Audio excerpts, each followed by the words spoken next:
This is the Global Podcast Network, where executives and professionals connect, share, and inspire. Stay tuned for the conversations that drive success.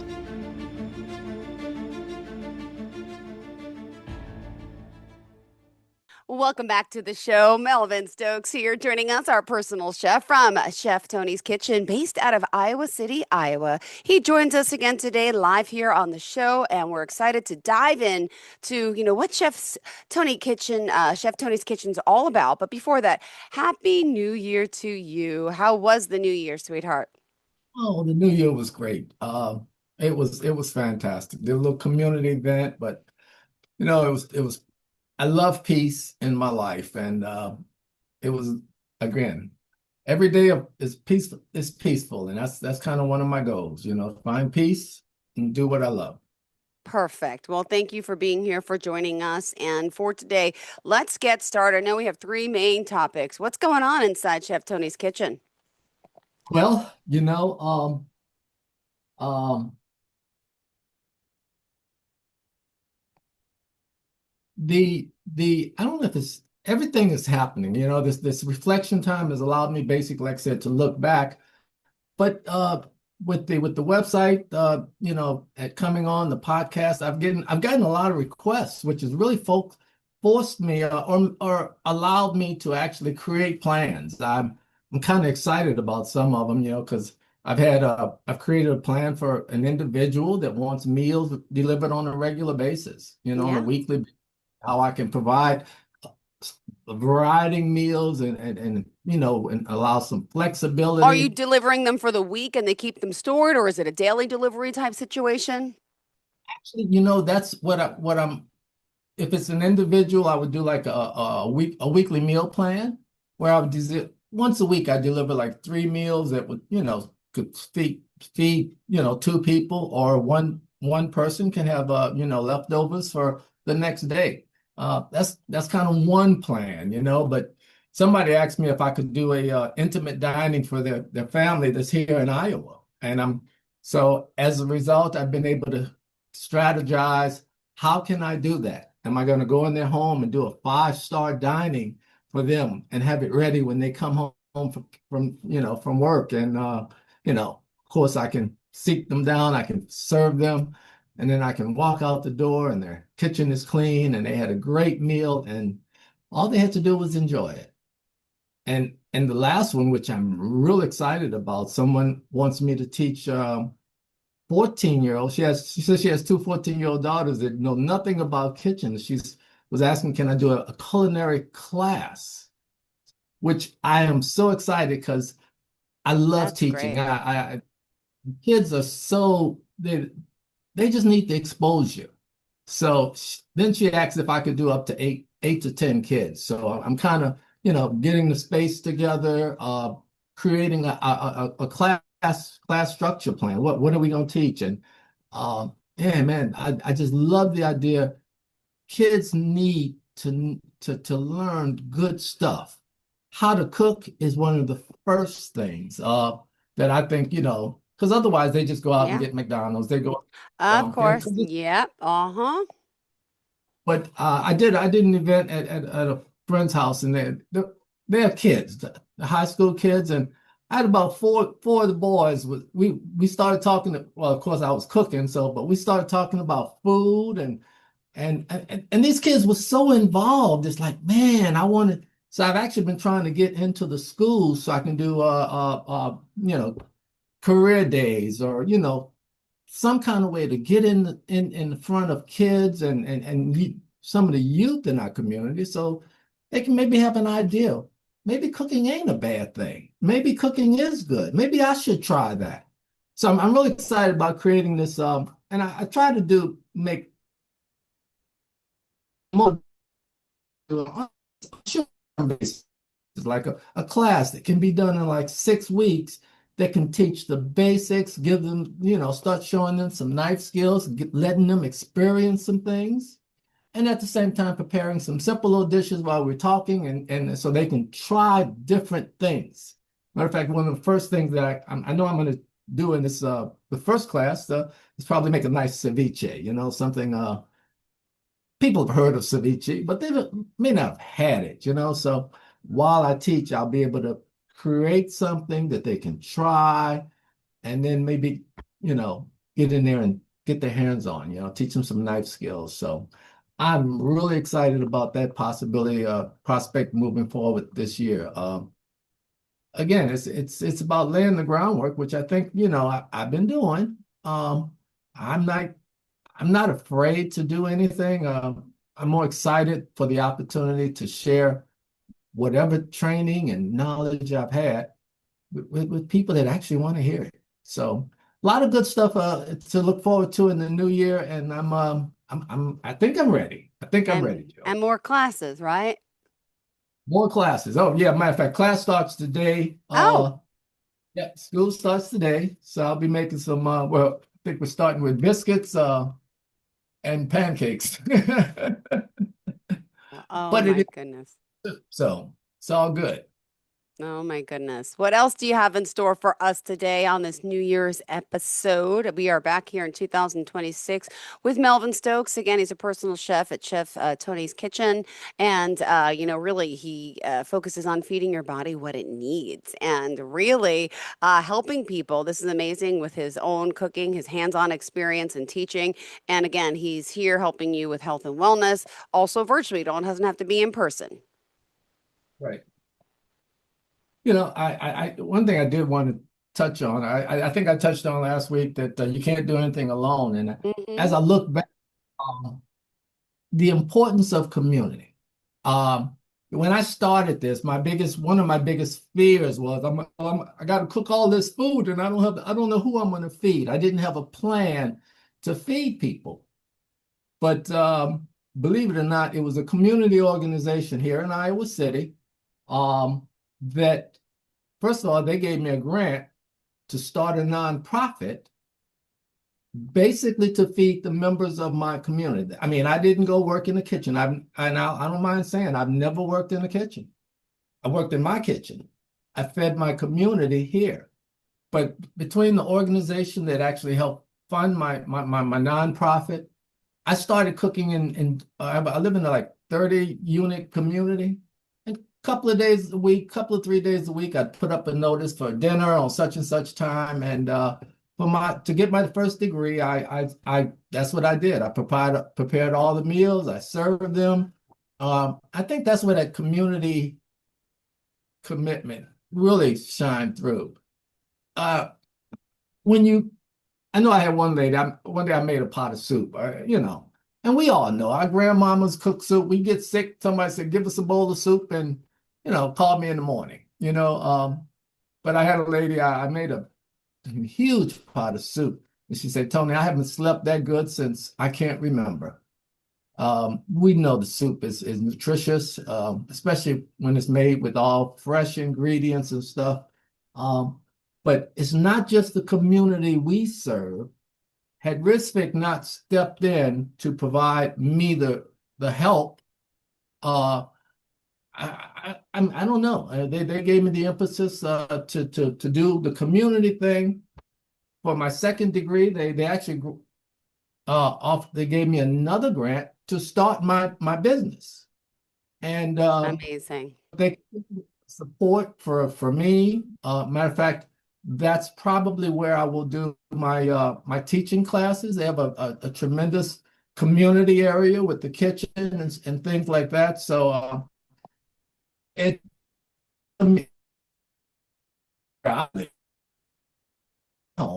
it's community, and that's why I really feel things that I can do for the community through their organization or just, um, it's important to me to try to give back in some way. And That's your passion, just for those that don't know a little bit about you that are starting in today, just a little overview of how you even, got into this business. I know what you used to do, but just if you explain that to our listeners before we continue, I'd appreciate it. I was in the military. I was an Yeah. X-ray tech when I did that for about 40 years. And believe it or not, I think my the reason I got into this because I had ulcerative colitis, and for years all they did was give me medicine. But when I moved up here to Iowa, I got associated with the VA, and heard the phrase that your body can heal itself, that we can be better. And I followed that path through the VA and teaching them how to do that.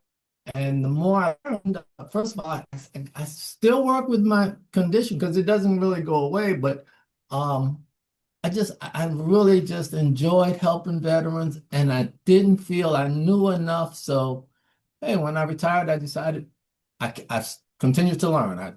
And again, I'm doing it now. I'm in school, like working on my third degree, and my business is established. My website is established. Uh, so anything I can do to help people eat better, learn some things. I love the fact that functional nutrition is not just about the food. I mean, it is important. It is a vital part because our gut feeds our body, but it's also about our mind. Our mind feeds our body. I try to tell people, if you only think of the negative things in life, that's all you will ever, you can't grow beyond that. You really have to focus on the positive, on things that will help you grow. So to me, the mind is the most important. Right? Going, exercise. Um, so functional nutrition is about the whole person, even your social life, everything. That's what we taught at the VA. Wellness. There's 8 components of your life that you can't fix them all, but you can address them, you know? And some of them you can't fix right now. Some of them you have to, like I said, patience in this whole field is paramount. If you try to fix stuff overnight, you're going to be disappointed. You're going to give up, and it's not going to happen. We didn't get here overnight. It takes years. It takes so much time. Be patient, and again, work with people that can help you to grow and learn. And it's never too late to do good and to change our habits. And this is what I love. It's a new year, everyone, no matter what age you are, you could start experiencing the benefits of healthy eating and doing the right thing. It's true. Everything in life, it is still possible. So don't give up hope. Say, oh, I'm too old. I'm too this. No, this is for everyone at any age and stage in your life. It's never too late, Melvin. I think that that's just a very important part for today. I want people to address because it is the new year, and a lot of us do make those resolutions to be better overall, physically, mentally, healthy, eating wise, nutritionally. So thank you for that.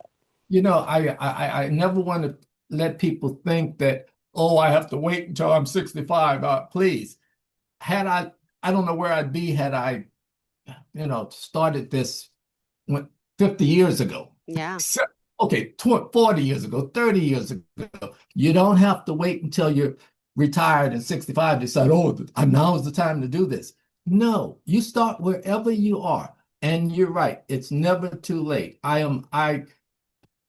People have actually made me realize that you're not a young man. I mean, you've been around for a while, and to be, to continue to learn and grow, to me, that's I don't know, but I just want to keep learning. I don't know what it is, but I don't want to stop learning. And yeah, I'm getting up there, but I feel great. I work on myself that me is my number one client, and I'm not doing a good job. I need help. Okay, but I have help. I have resources from schools, from my business, but I try to work on me first. So when I tell someone or recommend something, it's not from a book. It's basically from experience. Wow. And with this 2026 here, again, we have the cooking class. We have a lot that you're doing. What else is next for you? Uh, I think right now, Jill, I know school right now is paramount. I'm excited about what the plant-based program that I'm taking from Escoffier. I'll graduate in October. But but right now, sometimes you have to lay the groundwork and then see and work it. Uh, I do feel real good that like I said, with the website and even now with the podcast, the groundwork has been laid. Yeah. Uh, People are already reaching out and then making inquiries about this and that. And I think looking forward, no is not an answer. If they want if they have something that they want, and I am trained, skilled, or if I have to learn something, I will. But moving forward means doing the work, helping people that come forward. Because I don't know who's going to send me an email tomorrow or pick up, call me tomorrow. I hope to be there and to be able to be of some assistance. And personally, I think I can. Whether it be just a little advice or recommendation or, a referral to another source. Because again, I'm not a doctor. I never claimed to be. And I respect doctors. Maybe you do need to see a doctor. And that sometimes that might be the best thing I can do. I tell them, you need to see your doctor, but to at least get started. So I'm excited about the future. And again, I'm developing business plans for, like say, for the teaching, for intimate meals. I mean, everything that's on my webpage, which I think they did a marvelous job, the intimate meal plannings, the little small get-togethers. If you're gonna have a get-together and of coworkers or professionals, you just want a professional chef coming in. But I will tell you one thing I am real excited about, and this is just forward thinking. Um, um, Somebody said, well, you can go do an Airbnb and, they have private chefs that you can rent when you go rent a Airbnb, VRBO, all those things. I think maybe I just buy a place and be my own private chef and rent it out for, events or whatever. Just something in the back of my mind. Again, I try to find something every year to say, okay, that's a good plan. Maybe we can move toward it or at least think about it. Not in a hurry. It probably won't happen this year, but I like that idea. Yeah, no, me too. I love it. You're so eager to help. And I really feel like, this is it. And I want to start making little changes in my life, my children's lives. And sometimes it takes just little baby steps, and those are good. Any suggestions for the new year, little steps we could start taking to better our health? Uh, do it as a family, like you say, you're interested in your kids. Mm-hmm. Get your kids involved in making dinner, and find ways to involve your, especially when it comes to food. I mean, get your family involved. Amy is I use my assistant Amy as a good example, because she was the one at one point where her family was kind of down on her because she wasn't doing what they were doing. She was eating healthy rather than eating she is an excellent client because she took the things that we talked about and continue to discuss. She applies them, and now her family, even her husband, who may not have eaten something, he'll try it. She made a tomato sauce that she just loved, and her husband loved. But I can't, it's nice to help someone, but when you see what you do or whatever you help change their mind about things and they change their habits, and then when it starts to you see that it's influencing other people. We're only going to be here for a short time, and when we're gone, we're gone. But I think if I help one person who helps somebody else, then help somebody else, then whether my name is attached, that legacy will still stand. I think looking forward this year, that's kind of what I want to do. I want to make a difference in somebody's life, but not only in their life, but it's how they relate and will influence others. Then that to me, would be successful. Mm. Well, thank you for that. And, Melvin, with the work you're doing, and let me ask you, for someone like me, I'm in New York, you're over in Iowa. How could you work with me or someone else, out of state? Well, again, with today's technology, it's really kind of easy. Yes, I can't come to fly to New York and fix you meals, but we can discuss meal plannings. We can discuss nutritional needs. We can actually create. I could actually help create recipes or meals plans that you can apply. We could actually, again, I could do a podcast cooking. I mean, I could Yeah, that'd be great. show you how to make a dish. Wow. And we could do it together. I mean, it's easy to do now with the technology that's available. Um, because most of cooking, I mean, well, yeah, cooking is hands-on. But remember, I've been to school for three degrees, hands-on cooking, and this is my kitchen. This is where I cook.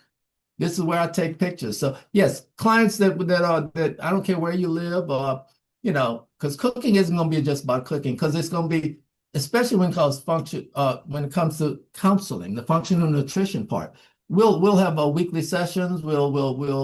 Again, we'll do an assessment um, that you can do in your leisure. I'll provide the assessment and whatever other forms are needed.